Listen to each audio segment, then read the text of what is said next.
Hello and greetings. Welcome everyone, worldwide web on YouTube and BitChute and what else we got?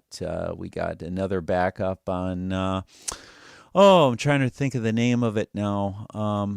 That goofy spacesuit dude. I forget the name of that.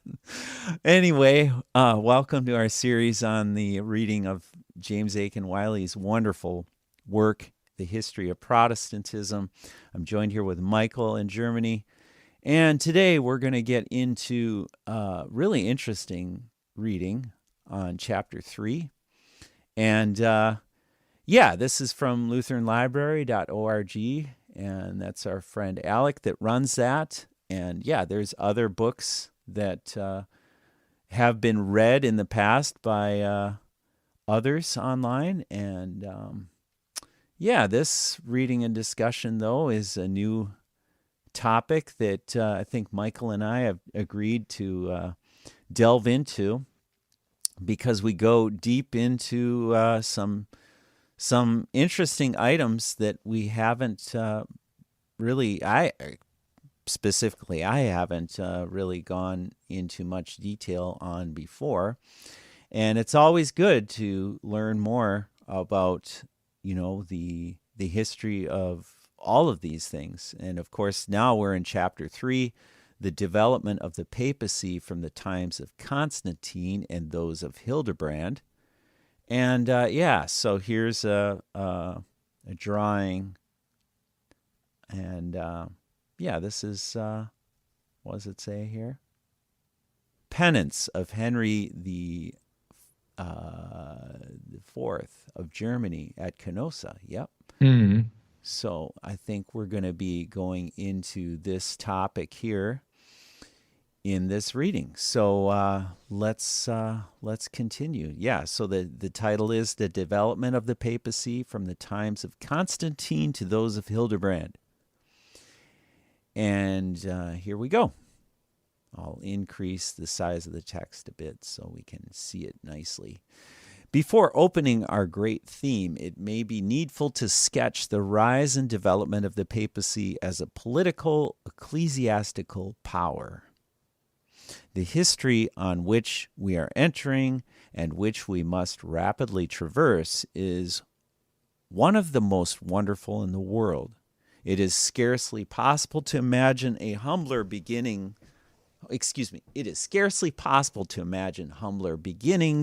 than those from which the papacy arose, and it is certainly not possible to imagine a loftier height than that to which it eventually climbed.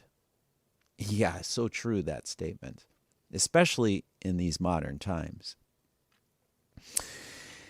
He who has seen the first century presiding as the humble pastor over a single congregation and claiming no rank above his brethren is beheld in the 12th century occupying a seat from which he looks down on all thrones, temporal and spiritual, of Christendom. How, we ask with amazement, was the papacy able to traverse the mighty space that divided the humble pastor from the mitred king? We traced in the foregoing chapter the decay of doctrine and matters within the church. Among the causes which contributed to the exaltation of the papacy, this declension may be ranked as fundamental, seeing it opened the door for other deteriorating influences and mightily favored their operation. Instead of, quote, reaching forth to what was before, unquote, the Christian church permitted herself to be overtaken by the spirit of the ages that lay behind her. There came an aftergrowth of Jewish ritualism, of Greek philosophy, and of pagan ceremonialism and idolatry, and as the consequence of this threefold action, the clergy began to be gradually changed, as already mentioned, from the quote-unquote teaching ministry to a quote-unquote sacrificing priesthood. This made them no longer ministers or servants of their fellow Christians. They took the position of a caste, claiming to be superior to the laity, invested with mysterious powers, the channels of grace, and the mediators with God. Now, interesting, this word right here, if we note it, caste.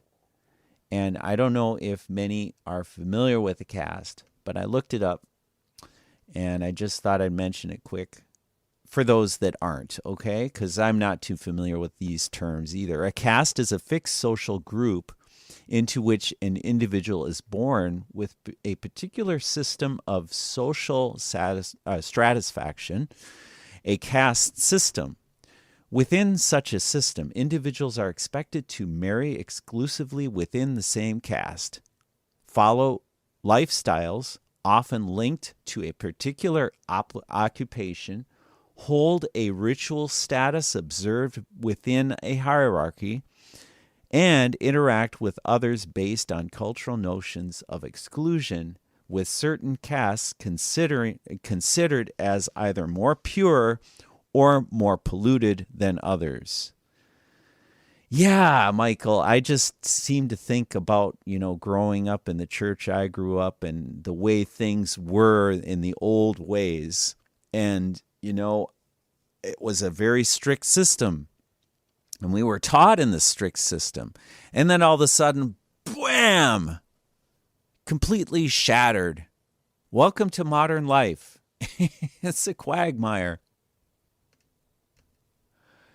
Anyway, I just had to leave a little comment there. Michael, do you have anything on that? Not yet. I'm looking it up from the subject that you're talking about. I'm just reading it in the meantime so that I can have some, I hope, some valuable comments soon. Okay, great. So yeah, this made them no longer ministers or servants of their fellow Christians. Yes, ministers and servants of the gospel too, I suppose. They took the position of a caste, claiming to be superior to the laity, invested with mysterious powers, the channels of grace, and the mediators with God. Thus, there arose a hierarchy, assuming to mediate between God and men. The hierarchical polity was the natural concomitant of that hierarchical doctrine. That polity was so consolidated by the time that the empire became Christian and Constantine ascended the throne in 311 that the church now stood out as a body distinct from the state. And her new organization subsequently received, in imitation of the empire, as stated in the previous chapter, help still further to define and strengthen her hierarchical government. Still, the primacy of Rome was then a thing unheard of. Manifestly, the 300 fathers who assembled in AD 325 at Nicaea knew nothing of it, for in their 6th and 7th canons they expressly recognized the authority of the churches of Alexandria, Antioch, Jerusalem, and others, each within its own boundaries, even as Rome had jurisdiction within its limits, and enact that jurisdiction and privileges of these churches shall be retained. Okay, that's a big load to swallow. And actually, hierarchical polity, I mean, we're talking politics here, buddy. Okay? Polity, let's just quick look at this term. Polity is a term for an identifiable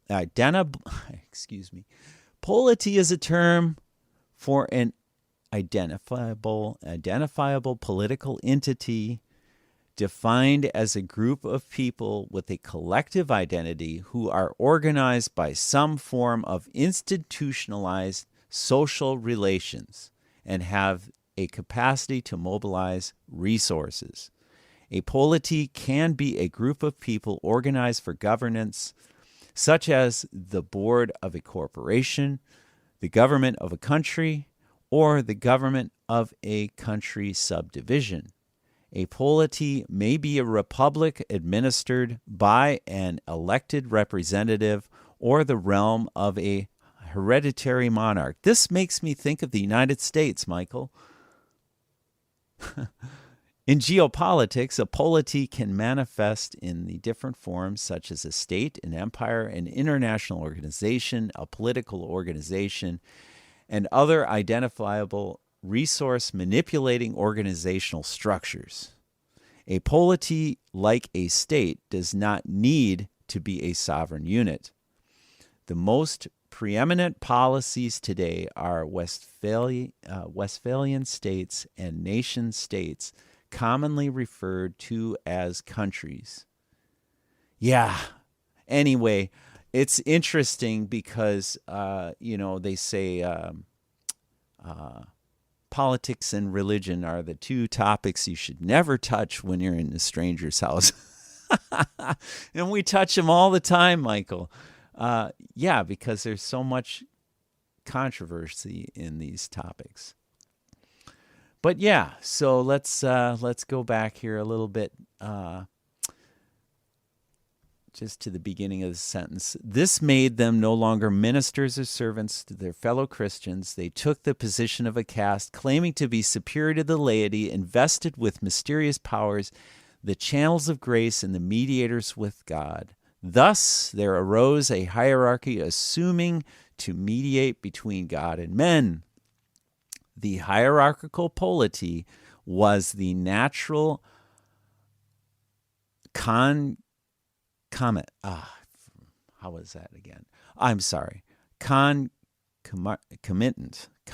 of the hierarchical doctrine.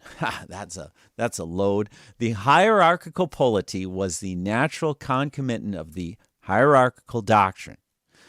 That polity was so consolidated by the time that the empire became Christian and Constantine ascended the throne in 311 that the church now stood out as a body distinct from the state, and her new organization subsequently received, in imitation of that empire, as stated in the previous chapter, helped still further to define and strengthen her hierarchical government. Still, the primacy of Rome was then a thing unheard of. Manifestly, the 300 fathers who assembled at AD 325 at Nicaea knew nothing of it, for in their 6th and 7th canons they expressly recognized the authority of the churches of Alexandria, Antioch, Jerusalem, and others, each within its own boundaries, even as Rome had jurisdiction within its limits, and enact that jurisdiction and privileges of these churches shall be retained. Under Leo the Great, 440 through 461, a step forward was taken. The Church of Rome assumed the form and exercised the sway of an ecclesiastical principality, while her head, in virtue of an imperial manifesto, 445, of Valentinian III, which recognized the Bishop of Rome as supreme over the Western Church, affected the authority and pomp of a spiritual sovereign.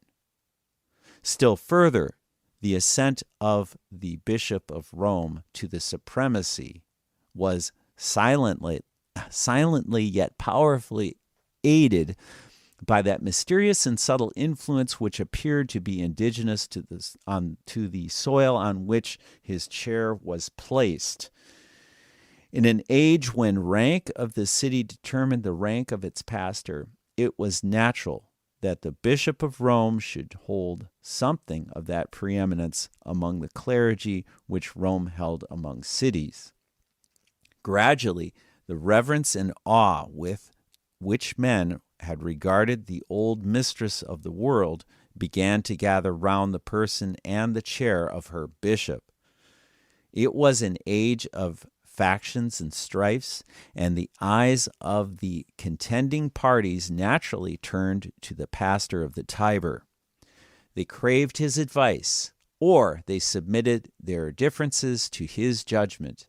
These applications the Roman bishop was careful to register as acknowledgments of his superiority, and on fitting occasions, he was not forgetful to make them the basis of new and higher claims. The Latin race, yes, the ancient Roman race, moreover, retained the practical habits for which it had so long been renowned. And while the Easterners, giving way to their speculative genius, were expending their energies in controversy, the Western Church was steadily pursuing her onward path and skillfully availing herself of everything that could tend to enhance her influence and extend her jurisdiction. The removal of the seat of Empire of Rome to that the splendid city on the Bosphorus, Constantinople, which the emperor had built with becoming magnificence for his residence, also tended to enhance the power of the papal chair. It removed from the side of the Pope a functionary by whom he was eclipsed, and left him the first person in the old capital of the world. The emperor had departed, but the prestige of the old city, the fruit of countless victories and of ages of dominion, had not departed. The contest, which had been going on for some time among the five great patriarchates,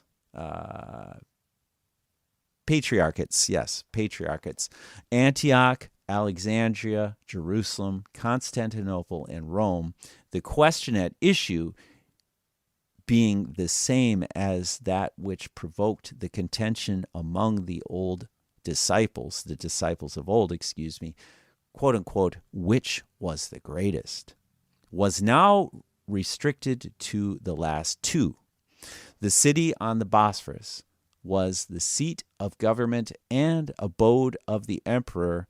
This gave her patriarch powerful claims.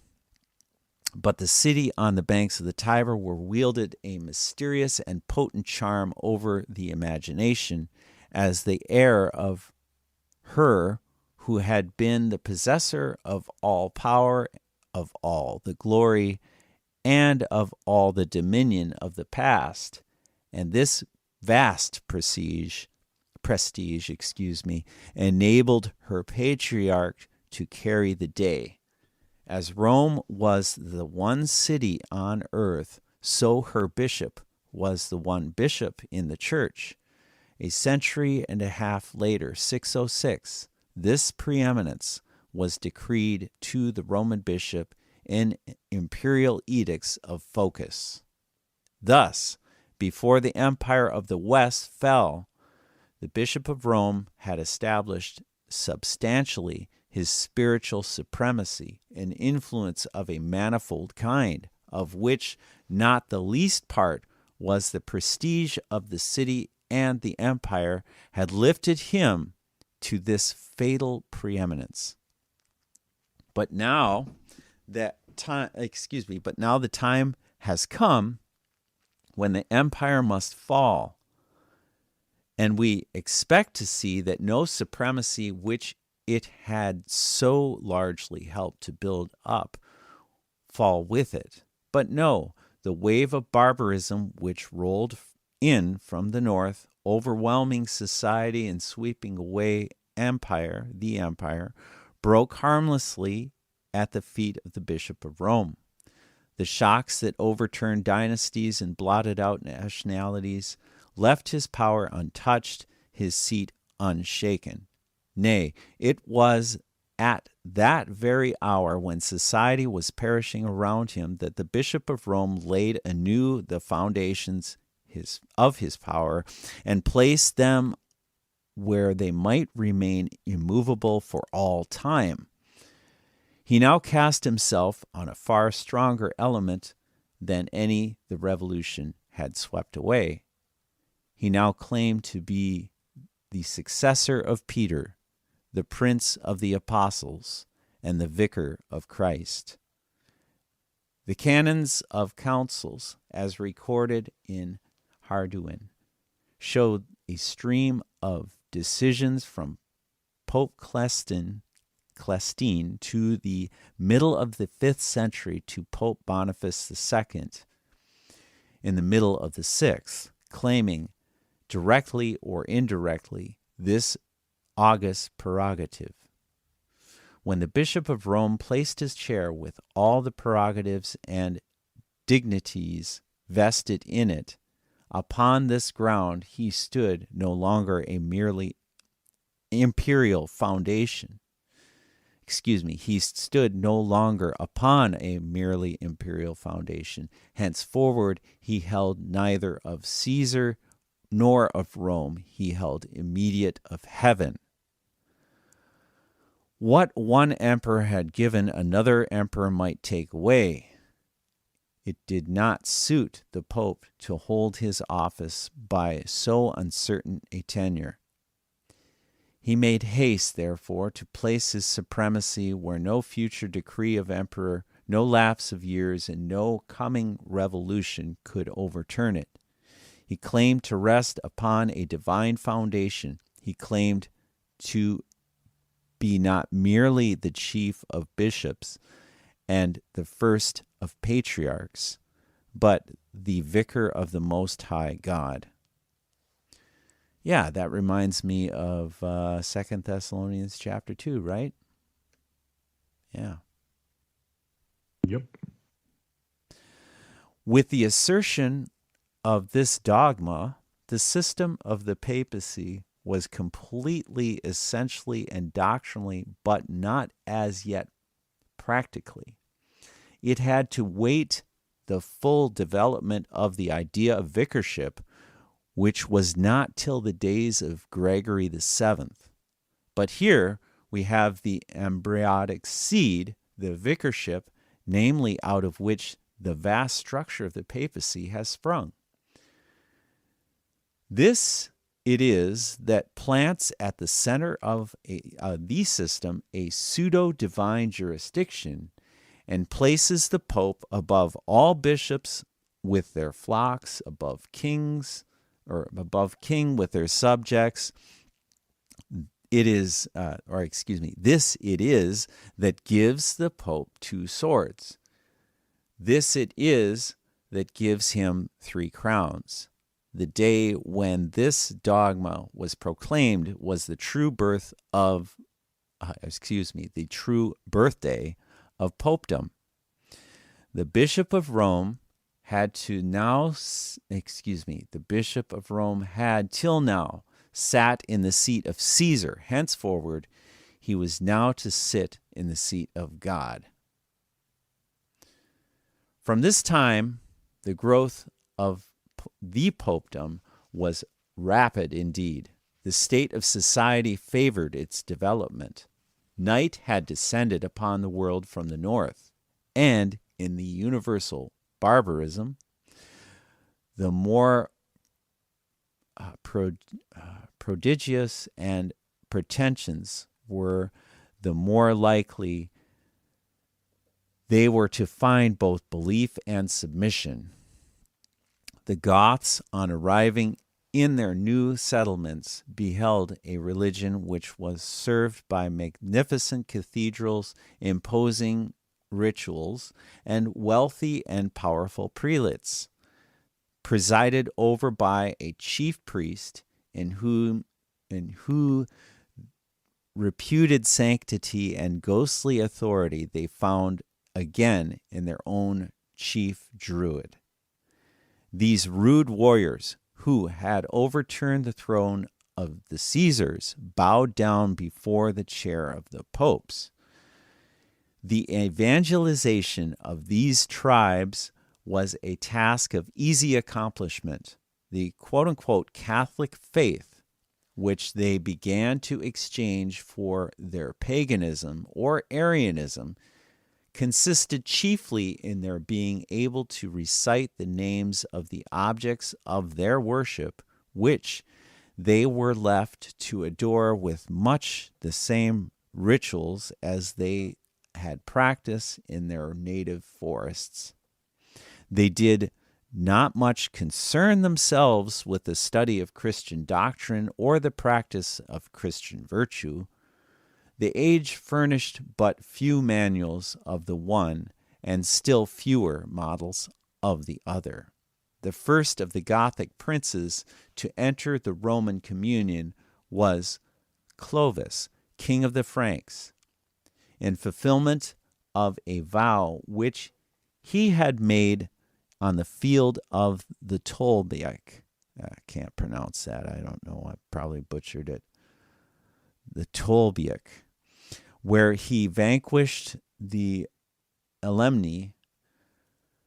Clovis was baptized in the Cathedral of Reims, 496, with very circumstance of solemnity which could impress a sense of the awfulness of the rife on the minds of its rude proselytes. 3,000 of his warlike subjects were baptized along with him. The Pope styled him, quote, the eldest son of the church, unquote, a title which was regularly adopted by all subsequent kings of France. When Clovis ascended from the baptismal font, he was the only as well as the eldest son of the church, for he alone of all the new chiefs that now governed the West had as yet submitted to the baptismal rite. The threshold once crossed, others were not slow to follow. In the next century, the 6th, the Burgundians of the southern Gaul, the Visigoths of Spain, the Savoy of Portugal, and the Anglo-Saxons of Britain entered the Pale of Rome.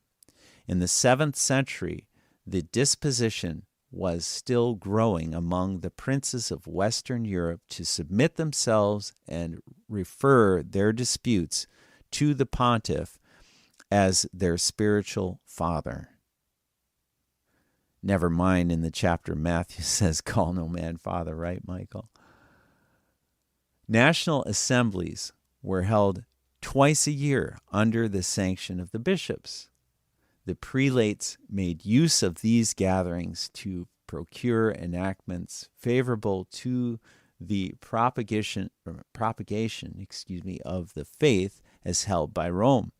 These assemblies were first encouraged, then enjoined by the Pope, who came in this way to be regarded as a sort of father or protector of the states of the West. Accordingly, we find Sigismund,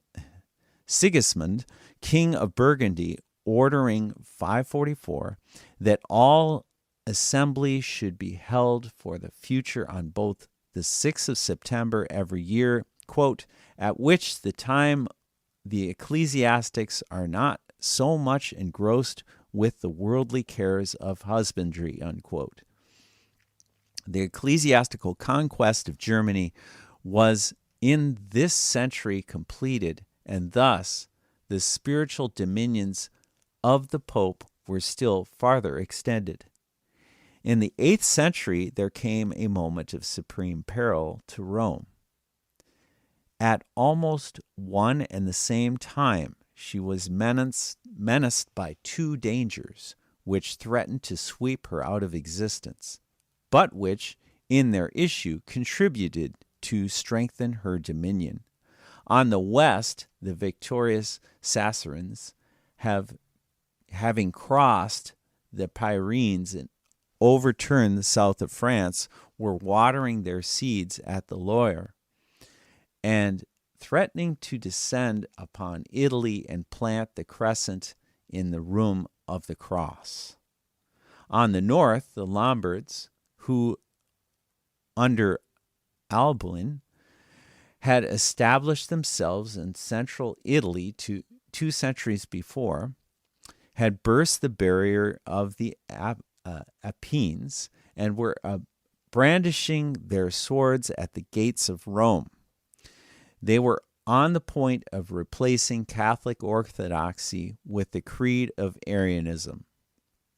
Having taken advantage of the iconoclast disputes to throw off the imperial yoke, the Pope could expect no aid from the Emperor of Constantinople. He turned his eyes to France.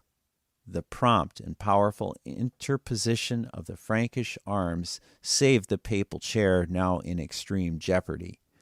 The intrepid Charles Martel drove back the Saracens 732, and Pepin, the mayor of the palace, son of Charles Martel, who had just seized the throne and needed the papal sanction to color his usurpation, with equal promptitude, hastened to the Pope's help, Stephen II, against the Lombards in 754. Having vanquished them, he placed the keys of their towns upon the altar of St. Peter, and so laid the first foundation of the Pope's temporal sovereignty.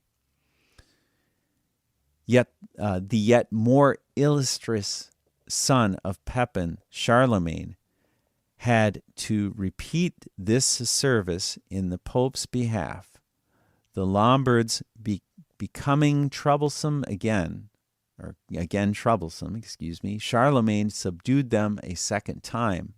After this campaign, he revisited Rome in 774. The youth of the city, bearing olive and palm branches, met him at the gates. The Pope and the clergy received him in the vestibule of St. Peter's, and entering, quote, into the sepulchre where the bones and of the apostles lie, unquote, he finally created to the pontiff the territories of the conquered tribes. It was in this way that Peter obtained his, quote-unquote, patrimony. The church, her dowry, and the Pope, his triple crown. The church, her dowry. I don't even know what a dowry is. And the Pope, his triple crown. We could look that up. I don't know. The Pope had now attained 2 of the 3 grades of power that constitute his stupendous dignity. He had made himself a bishop of bishops, head of the church, and he now became a crowned monarch. Did this content him? No. He said, quote, I will ascend the sides of the mount. I will plant my throne above the stars. I will be as God. Yeah, unquote. What does that sound like? Isaiah 14, right? Not content with being a bishop of bishops and not so governing the whole spiritual affairs of Christendom, he aimed at becoming a king of kings, and so of governing the whole temporal affairs of the world. He aspired to supremacy, sole, absolute, and unlimited. This alone was wanting to complete that colossal fabric of power, the popedom, and towards this pontiff now began to strive. And towards this, the pontiff now began to strive. Some of the arts had recourse to, in order to grasp the coveted dignity, were of an extraordinary kind, an astounding document purporting to have been written in the 4th century, although unheard of till now, was in the year 776 brought out of the darkness in which it had been so long suffered to remain. It was, quote, donation, or testament of the Emperor of Constantine. Constantine says the legend found Sylvester in one of the monasteries on Mount Soracte, and having mounted him on a mule, he took hold of his bridle rein and walking all the way on foot, the emperor conducted Sylvester to Rome and placed him upon the papal throne. But this was as nothing compared with the vast and splendid inheritance which Constantine conferred on him, as the following quotation from the deed of gift to which we have referred will show. Quote, "We attribute to the see of Peter all the dignity and glory, all the authority of imperial power. Furthermore, we give to Sylvester and to his successors our palace of the Lateran, which is incontestably the finest palace on the earth. We give him our crown." Isn't that interesting? The Lateran Church. Remember the Lateran Church? I think it was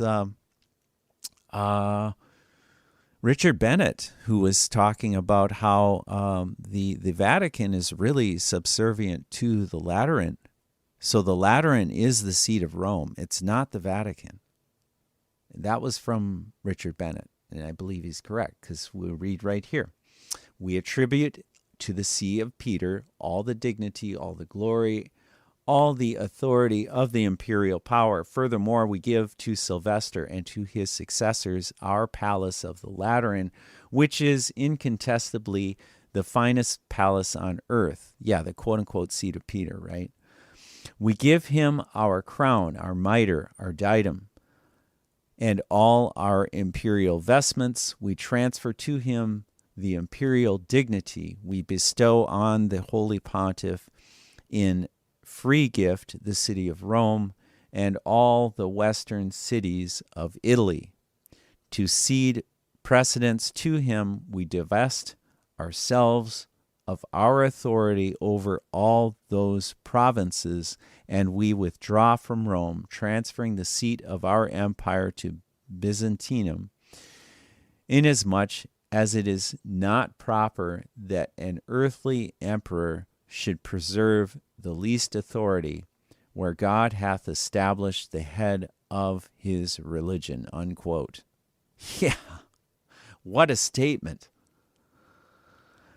A rare piece of modesty in this part of the popes, to keep this invaluable document beside them for 400 years and never say a word about it.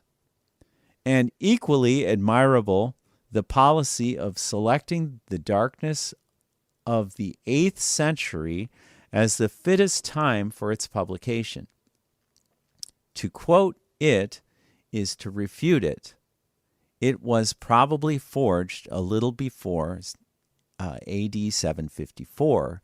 It was composed to repel the Lombards on the one side and the Greeks on the other, and to influence the mind of Pepin. In it, Constantine is made to speak in the Latin of the 8th century and to address Bishop Sylvester as Prince of the Apostles, Vicar of Christ, and as having authority over the 4 great thrones not yet set up of Antioch, Alexandria, Jerusalem, and Constantinople. Yeah, the Bible refers to the 4 corners of the earth. Is that what he's talking about, I would imagine? It was probably written by a priest of the Lateran Church and gained its object, that is, it led Pepin to bestow on the Pope the execrate of Ravenna, with 20 towns to furnish oil for the lamps in the Roman churches. During more than 600 years, Rome impressively cited this deed of gift, inserted it in her codes, permitted none to question its genuineness, and burned those who refused to believe in it. At the first dawn of light in the 16th century, sufficed to discover the cheat.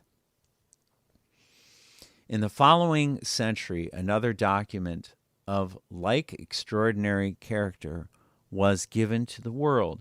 we refer to the quote-unquote decretals of Isidore, unquote.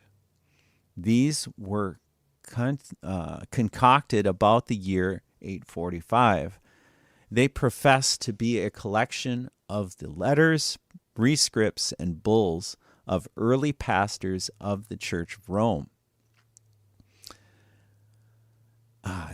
These names: Anacletus, Clement, and others down to Sylvester, the very men to whom who the term quote-unquote rescript and quote-unquote bull were unknown.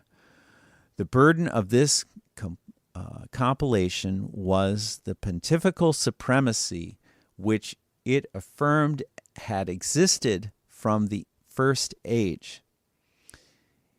It was the clumsiest but the most successful of all the forgeries which have emanated from what the Greeks have reproachfully termed, quote, the native home of inventions and falsifications of documents, unquote. The writer who professed to be living in the first century painted the Church of Rome in the magnificence which she attained only in the 9th, and made the pastors of the first age speak in the pompous words of the popes of the Middle Ages, abounding in absurdities, contradictions, and anachronisms. It affords a measure of the intelligence of the age that accepted it as to be authentic. Yes, it was eagerly laid hold of by Nicholas I to pomp up and extend the fabric of his power. His successors made it the arsenals from which they drew their weapons of attack against both bishops and kings. It became the foundation of the canon law, and continues to be so, although there is not now a popish writer who does not acknowledge it to be a piece of imposture. Quote unquote, never, says Father de Rignon, quote, was there seen a forgery so audacious, so extensive, so solemn, so preserving, unquote. Yet the discovery of the fraud has not shaken the system. The learned Dupin supposes that these decretals were fabricated by Benedict, a deacon of Mainz, who was the first to publish them, and that to give them greater currency, he prefixed them the name of Isidore, a bishop who flourished in Seville in the 7th century. Quote, without the Isidore or pseudo-Isidore, says Janus, quote, there could have been no Gregory VII. The Isidorian forgeries were the broad foundation which the Gregorians built upon, unquote. All the while, the papacy was working on another line for the emancipation of its chief from interference and control, whether on the side of the people or on the side of the kings. In early times, the bishops were elected by the people. By and by, they became to be elected by the clergy with consent of the people, but gradually the people were excluded from all share in the matter, first in the Eastern Church, then in the Western, although traces of popular election are found in Milan so late as the 17th century. The election of the Bishop of Rome in early times was in no way different from that of other bishops. That is, he was chosen by the people. Next, the consent of the emperor came to be necessary to the validity of the popular choice. Then, the emperor alone elected by the pope. Next, the cardinals claimed a voice in the matter. they elected and presented the object of their choice to the emperor for confirmation. Last of all, the cardinals took the business entirely into their own hands. Thus, gradually was the way paved for the full emancipation and absolute supremacy of the popedom. And that reads, that's the end of the reading for chapter 3. And we will continue in chapter 4 next time.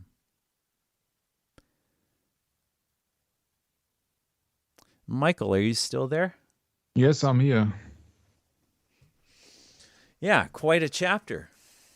Yes, I'm very sorry that it was a German bishop who has made that forgery of the pseudo-Isidorian decretals. Mm-hmm. Mm-hmm. Yeah. And yeah, there was so much going on here in Germany because they were actually then occupied by the Romans. Especially there is a German river called the Rhine River, which actually set the border, if I remember correctly, between the Holy Roman Empire and all these states or counties that they could not suppress. And so that left of that river, you find all these, in German we say Bistums, all these bishop seats and all the alike, like Cologne, which means it's a colony of the Romans, and Mainz and Trier and all these cities that nobody has ever heard of in the United States. But they were just Roman Catholic to the core because they were ministered by Roman Catholic bishops. Mm-hmm. Yeah, and so that had also then the effect that all these proclaimed Holy Roman Empire Caesars or just German kings and emperors, they were just subordinate to Rome, so they had to obey. And one of them who would not obey was then the Henry IV. And I've looked up the history of Henry IV a bit in the meantime when you were reading. And so that was in the 11th century, and I don't want to go into this now because I think that will soon come up in your reading, I guess. Oh, yeah, I would imagine it will. Yeah, for Yeah. sure. It's just such a vast history. Go ahead, yeah. Yeah, but it's just always mesmerizing that it's just Germany who was so loyal to the Roman Catholics in the beginning until the Reformation came across. Right. Yeah, so we were just on the front spear, or I do not know what the exact. Sure. Yep. Yes, on the front lines. Yeah, on the front. In lines. the front line, yeah, we were just on the front line of the Holy Roman Catholic hierarchy, so that we were just the Alemannic outpost here in Germany because we are quite in the northern and middle part of Europe. So I think that is no coincidence that all the stuff was been set up to convince the general people. Because I wonder, Brett, how many people could read and write in the 600 or 900? Oh, not many, I would imagine. Not many, huh? So they had to believe everything that the authority is telling them. It's just the similar situation to nowadays when you got all the professed people, the professors and the doctors and the experts. And the politicians, they have studied. Oh, yeah, they have studied. Yeah, you can study many things. Yes, I can smell the stench from here, Michael. Yeah, that's really something, isn't it? Yeah, but it's just not different to the Middle Ages, except maybe for the fact that people intend to think that now we are educated, now that we have had the age of enlightenment. But it's just another doctrine. Yeah, the doctrine that you can be gods because you know anything because you went to the university or you studied this or you have graduated or what else. And I do think that is just on purpose.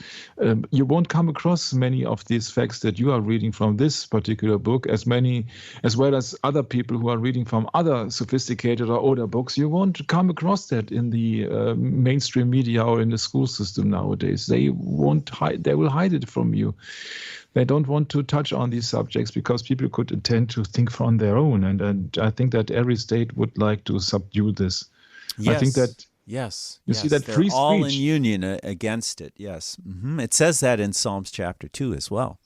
Mm-hmm. Yeah, Psalms chapter 2 as well as many other chapters in the Bible. Mm-hmm. But I think that you see that what's the right of free speech when you only have to evaluate free thinking before you have anything of free speech. How can your speech be free when your thinking has been restricted by the state because you have been indoctrinated with so many incorrect items and incorrect history? Well, So there you free go. I mean, speech. freedom isn't free. It comes at a price, and usually that price is very high cost and something easily forgotten. You know, if we don't study our past, then we're doomed to repeat it, aren't we? Yeah. So this is the point. This is the point. This is why we want to come back and study this, is because this is kind of where it all started in this Roman world, yeah?